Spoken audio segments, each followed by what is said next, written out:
Hello viewers, আসসালামু আলাইকুম। কেমন আছেন সকলে? আশা করি ভালো আছেন।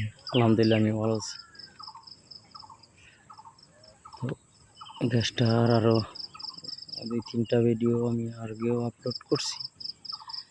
তো আজকে একটু স্পেশালি আপলোড করব বা ভিডিও করতেছি, কারণ যে গাছটার আসলে আমি 12-13 দিন আগে আমি প্রত্যেকটা সবকটা গাছের এই অতিরিক্ত আগাগুলা সব কেটে দিছি। সবগুলো আগা কেটে দেওয়ার কারণে যেটা হয়েছে সেটা হইল এই আলহামদুলিল্লাহ প্রত্যেকটা থেকে 4টা 5টা 3টা এটা নতুন কলম করা। এবার আরেকটা নতুন কলম করছিলাম, তারপর সেটার কি অবস্থা 15 দিন আগে করছি, আজকের খুলে দিছি।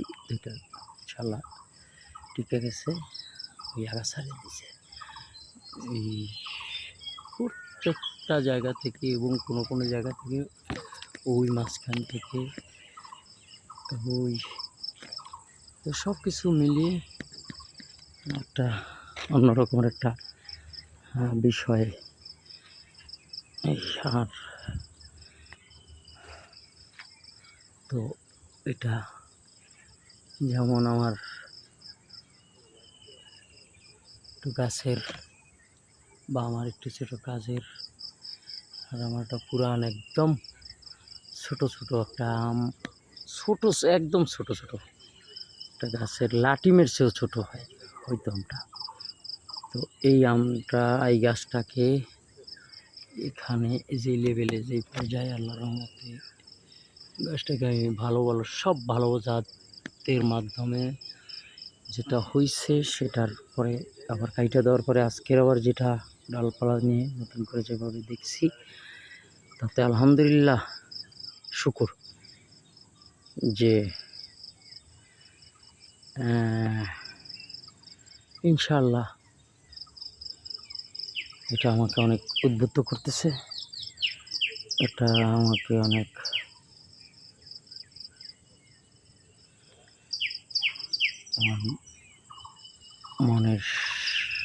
মনকে আরও প্রসারিত করতেছে, আমার ভবিষ্যৎ কর্মদক্ষতাকে প্রসারিত করতেছে, দক্ষতা বাড়ানোর মতো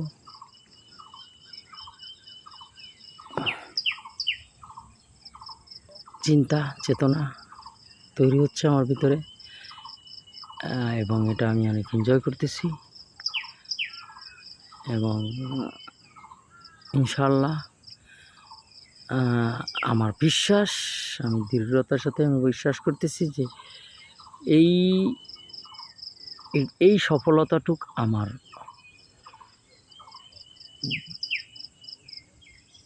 ভবিষ্যৎ কর্মজীবনকে এবং ভবিষ্যৎ খুব স্বল্প সময়ের ভিতরে অবশ্যই আমাকে আল্লাহ ভালো কিছু দিবে, এই আশা, এই প্রত্যাশা। এবং ইনশাআল্লাহ দেখি ভবিষ্যতে সেই রকমের কোনো বাস্তবিক কোনো ভিডিও আবার আপনাদেরকে জন্য আপলোড করতে পারি কিনা, এই আশা নিয়ে আজকের জন্য বিদায়। আল্লাহ হাফেজ, আসসালামু আলাইকুম।